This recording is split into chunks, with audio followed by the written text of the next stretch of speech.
So who's the main audience for this? So pretty well, the game plan for this is I got this from reading this Starbucks book. Is the guy who owned Starbucks, Howard Schultz. They had been doing these donations to Guatemala, and then at one point, some people like stormed into Starbucks and were like, "This is happening in Guatemala," and like Starbucks doesn't care about it at all. Blah blah blah blah blah. And he was like, "What are you talking about? Like, we give money to Guatemala all the time. Like, what's going on?" But since like there was no general face of Starbucks, Mhm. anyone can say anything, and it's that. The idea for these videos was like as we've grown, like we're I think we have like 15 chapters now.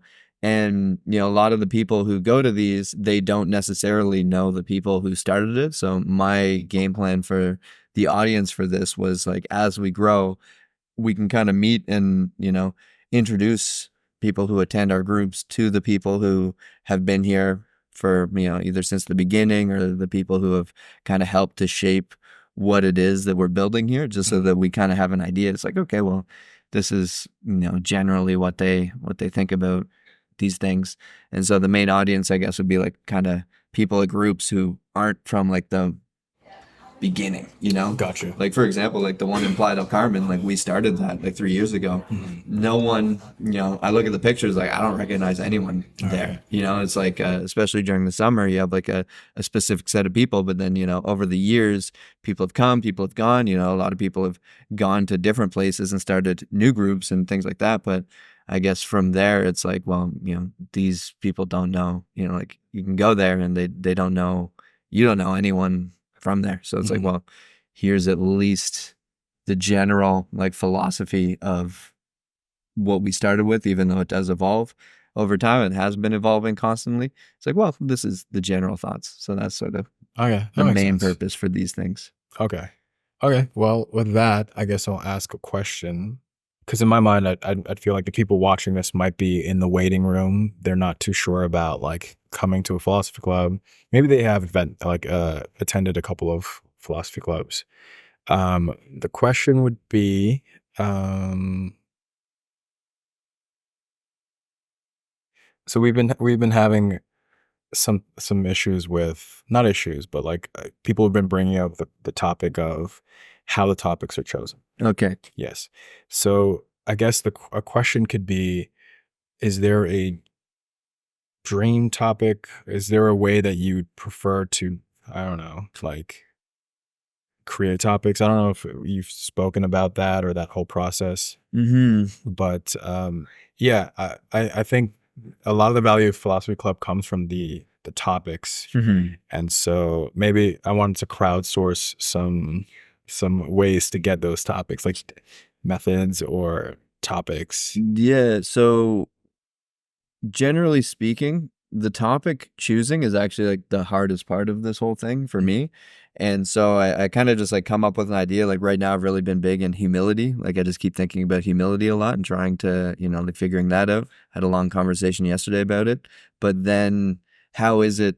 So it's like, well, now everyone gets to talk about humility, The interesting thing though is, Germany, France, they get their own topics this week as well. Valencia is talking about stoicism, whereas everyone else is talking about truth and lies. And then, next week we may very well be talking about stoicism, but this is like a recommendation. And, most of the topics that we've chosen are, like even truth and lies is not my idea. Like this is Patrick, the guy who sort of has been leading the Hamilton Canada group for so long. This is his idea.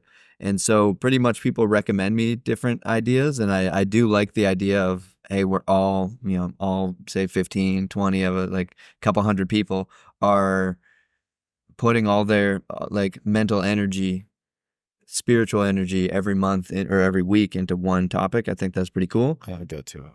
But then at the same time as well, it's like, well, if you guys, it's sort of whatever you guys want, like the session in France, that's in French. They pick their own topics. Generally, it's just topics based on what we've done before. And like we have the jump off points already. They just kind of translate them. Justine does all that. And so that's a possibility. Or, maybe each group would just eventually just say, we want to just run our own kind of topics. And that's fine as well. I'm open to whatever, because I'm seeing now, I'm dropping the ball. I'm getting a little too like overwhelmed with everything. So like, for example, like Mexico City group, I sent them the wrong like location in the topic, and the one in Barcelona, I pretty much fucked up the entire poster. Like everything was wrong on the poster, and so it's like, well, it's getting tough out here. It's Yeah. just tough to keep track of all this. I have like a full like I have like everything written down, trying to like figure it out, and because they're all on different days and like sometimes different topics and things like that. So it's actually getting hard to keep track of. But like the Germany one, for example, these guys just I don't do anything. They just They just kind got of it. yeah. Okay. Like, so no posters, no nothing, and that's cool. Yeah. I don't know.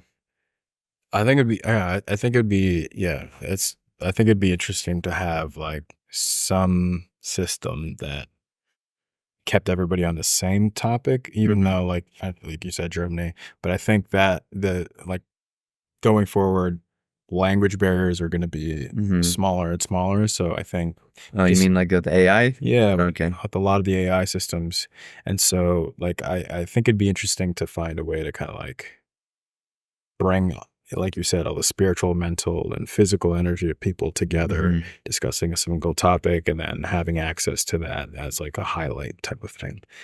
But then what do you think about the idea that, say if you were to like leave it up to a vote, wouldn't everyone pick like a dating related topic every week? Or like, how would we? yeah, that's a good question. Because then it's like, wow, like what do I want to talk about? Everyone's like dating. It's like, okay, what are we doing here, guys? There's a couple of ideas come to my mind just because I've been working with this AI stuff. But yeah, a couple of ideas as to like you could probably have it. I think because we're having it weekly, like a topical subject would be interesting. You could have a way to like scrape specific like world news or like local news, and then based on the templates of topics that we have, like they could just like use that as a template to kind of like have To like make the jump off points? yeah. Okay. And then people can kind of like vote on that. So that way you balance like the topical nature of like something like related to like major news that seems to happen every week now. Yeah, but see, that's one of the issues with it, right? Because it's like, okay, like how many times have you gotten riled up about something and then like it's gone, and then it's like, okay, now I'm gonna get riled up about the next thing and then the Right. next thing, right? And it's like, don't we, shouldn't we not be involved with that at all? Shouldn't we? Okay, what's the the overarching adaptability? What are the thoughts that we have on this versus like, okay, what's my opinion on Israel, Palestine? Yeah. What's my opinion on Ukraine, Russia? But then like it's like just a propaganda thing anyway. They're just trying to get you mad about whatever. So Well, that's the thing. I think regardless, those conversations maybe propaganda would be a good I topic. see exactly right. That's a good topic. And I think regardless, you're going to have these conversations.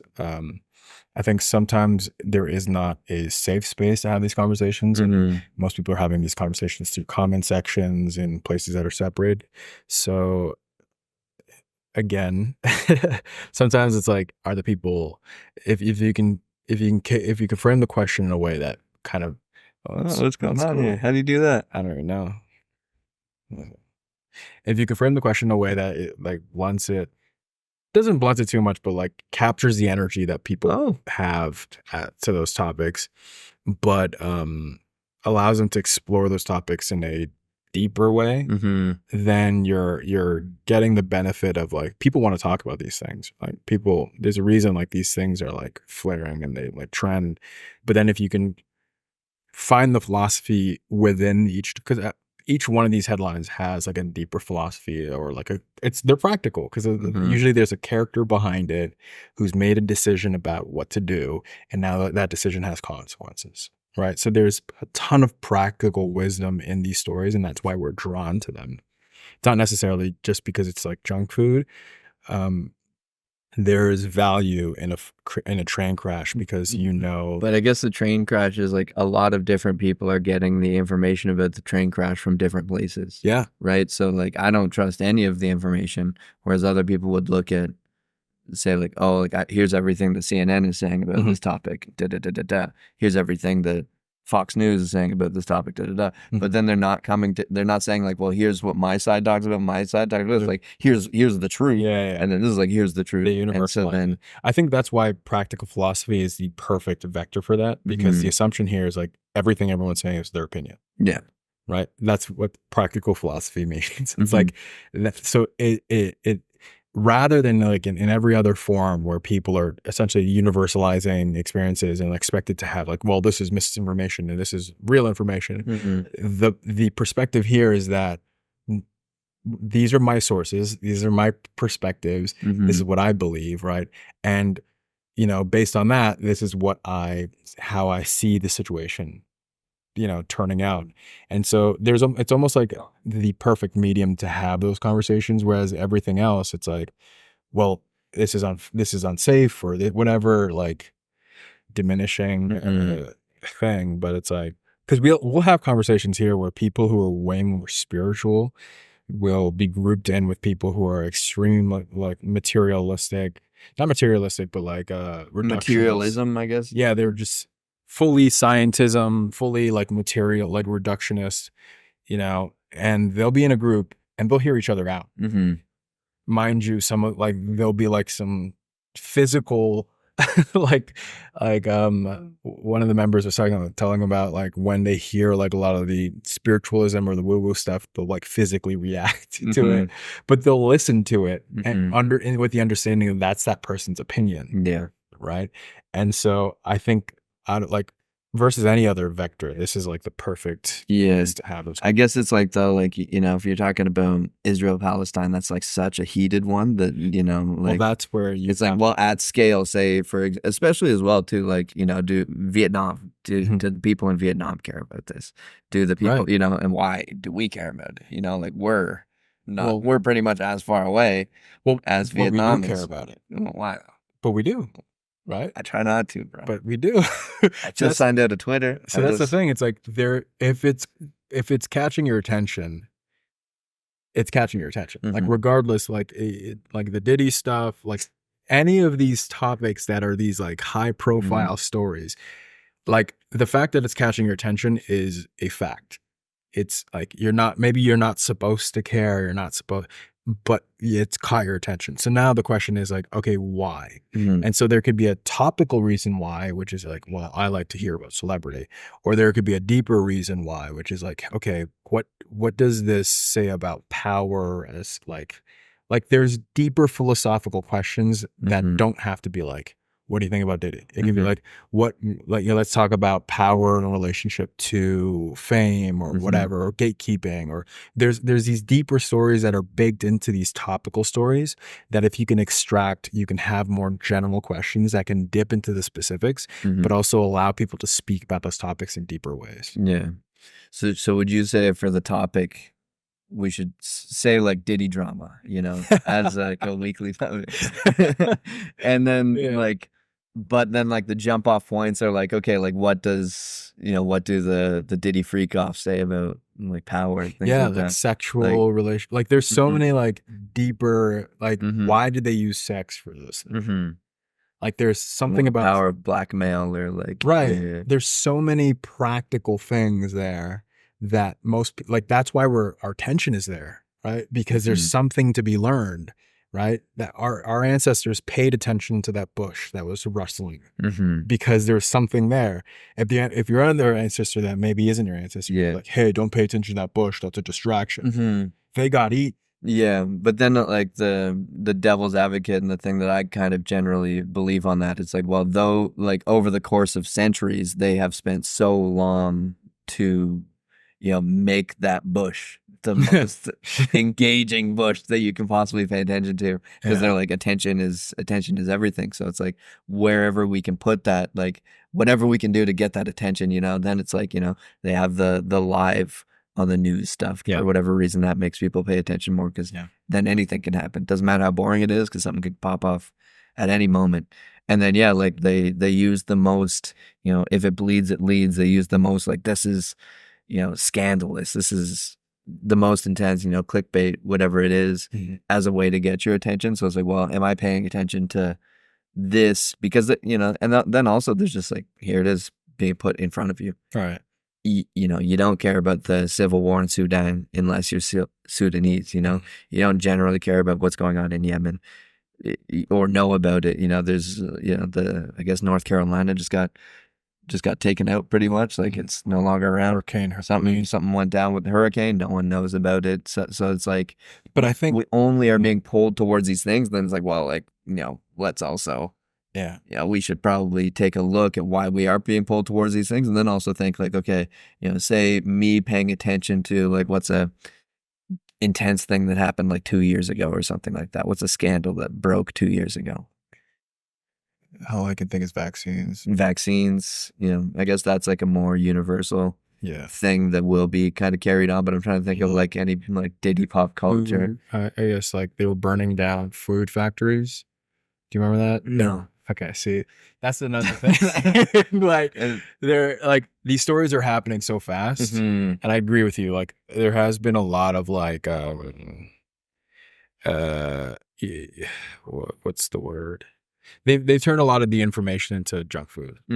Right? So like, whereas the reason you crave junk food because you need the nutrients. So like your body, even though like you know it's bad for you, you're gonna eat it because you know on some level, you know, you're getting something that your body feels like it needs. But they're taking advantage of your evolutionary psychology to kind of like pump up like the sugar and all these. So yeah, it's junk food, but I think there is a version of like this story that is like nutritious, right? I think the junk food version of it is the thing that you forget constantly. But the beauty of I think the opportunity here is that in these stories, there are more nutritious, there's nutritious depth.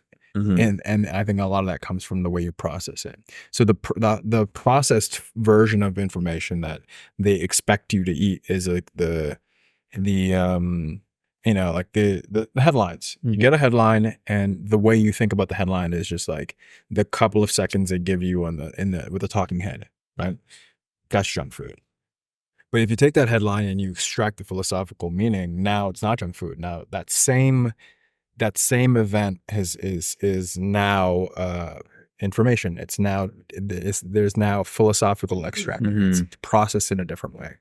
I guess my worry with it would just be that, yeah, then it's like it kind of weakens.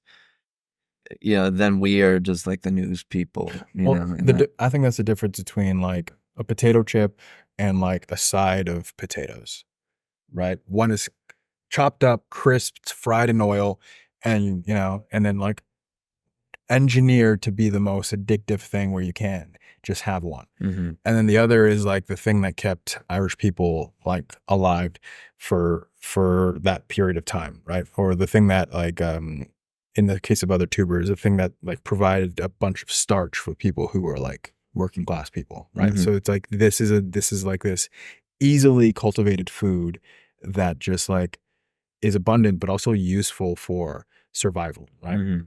I think information can be the same way. It's like if you have this like thinly chopped processed thing, that's not what we're doing here, right? We're not giving you a headline then telling you how to think about it. Yeah, that's the potato chip. Here, you're taking the potato and like creating a meal and crafting it. So it's like, what is the? So it's like, okay, what does the vaccine story was like? Hey, like, this is how to think about this particular topic, or this is how to not think about this particular topic. Thin slice. They're bad, they're good. Very like black and white thinking. If we were to have that conversation, it would be like, okay, how does power play into coercion? Right? There's deeper philosophical things that are useful because it's like you get to examine the world that you're actually living in rather than these abstract concepts of like, you know, like patience or whatever, right? So it's like it's contextual to the time that you're living now because you're digesting the world as you're encountering it, as we're encountering it collectively, and then it's useful because we're really digging into the philosophical depth of it, whereas other people might just be, you know, on the surface. So that's I think that's the argument for like why a topical like weekly topic could be useful because people want to talk about it anyway. And so it's like, are you going to have the conversation with your mom or like a friend who is just going to be like, well, I read it in the news today. And then you try to go deeper and then they're going to rebut you Mm-hmm. in this like, well, CNN said this or this particular publication said this.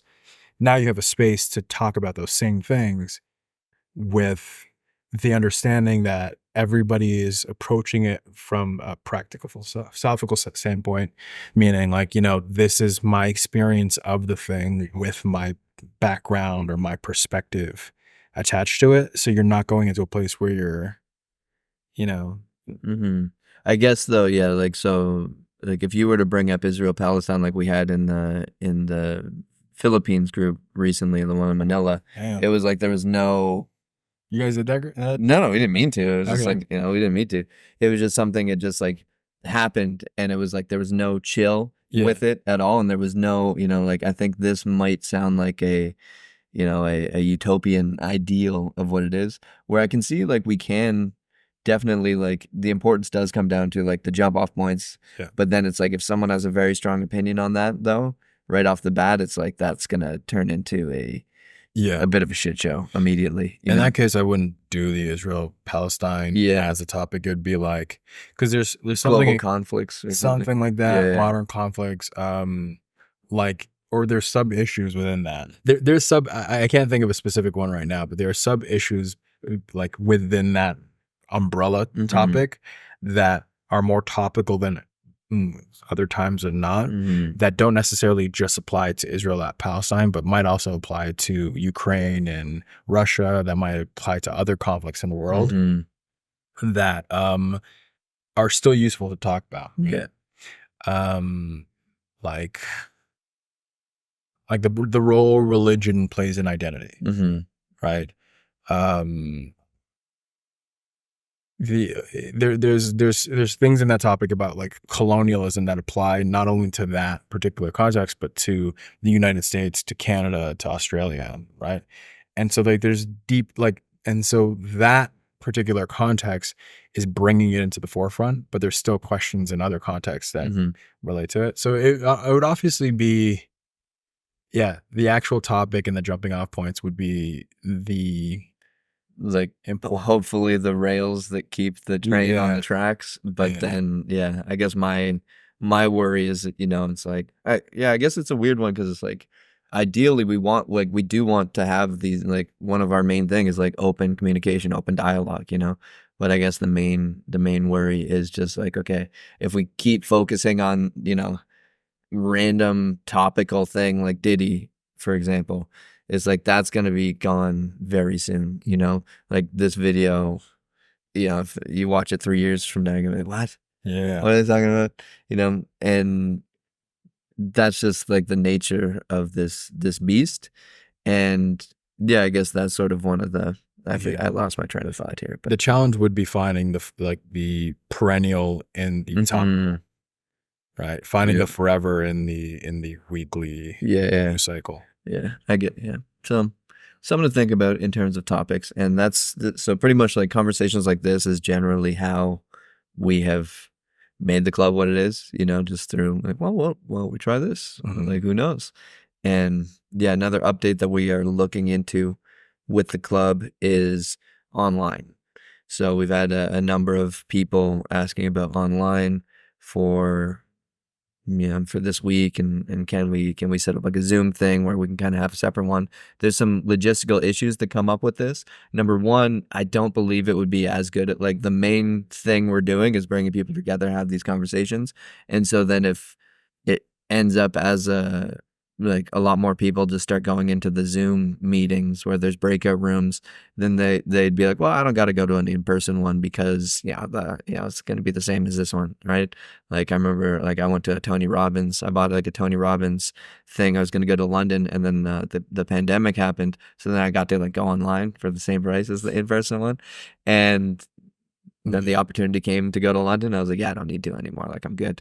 So that's kind of like one of the things. But then you should really, if that's the way it goes, that's the way it goes. But so that's another thing that we're looking into is the Zoom and the logistics behind it. But then it gets a little bit complicated because then how do you find like a facilitator for that? And do you need a facilitator for each kind of breakout room? And so we're just exploring it. Yeah. So even though I was like, well, just set up the Zoom, it's like, well, that's a whole other ball game. Yeah. So it needs to be some quality control, because Mhm. it will, like, a large, like, a real reason why these are here is because it was started during the pandemic. People wanted to come together, and so, like, to add the internet back in. Mhm. But I brought up the idea of, like, having it as like a higher tier option, as maybe like in the same vein as this, as like content, where where you get like members from different groups as like representatives Mhm. to kind of come in like a, remember that show Hollywood Squares? This is like a deep cut. No. Okay. That's a deep cut. That's like before my time, but like I remember being a kid. Essentially, it was like tic-tac-toe, and you'd have like different celebrities. You'd have like this 9 square setup Mhm. with different celebrities, and the idea would be like if you had a Zoom group with that, where you had representatives from each chapter, kind of having the talk, and then you can see people from your community Mhm. in this like Hollywood Square type thing. And I think that'd be cool, where you're like called up from your Mhm. chapter to be like, Yeah. And yeah, okay. So this is something I have been thinking about, is like, yeah, like I would eventually like to have like, okay, like let's just like live stream Mhm. our own, like we can do one, bring Pat, bring some of the other people from here. And then like, yeah, we were talking about like getting like a random like TikTok influencer to kind of come and sit down, and like they get to kind of partake. And it's like a way of getting to know people without like, it's not like an interview. You get to kind of skip the boring parts of, like, what do you do for work? You get to like, well, let's actually get to know this person. Like, what does this person think about, like the truth and lying, and then you're like, oh, like that sounds really interesting. So, and the updates on that are pretty much the Cologne, Germany. that's how And you pronounce it? that's how it's pronounced. Yeah. Cologne, Germany, and Lyon. Wait, just one more time. That's a little slower. Cologne. Kun. Cologne. Okay. There may be some Germans who disagree with that, but I'm pretty sure that's what it is. So Cologne and Lyon, France are doing very good. They've been kind of growing quite heavily.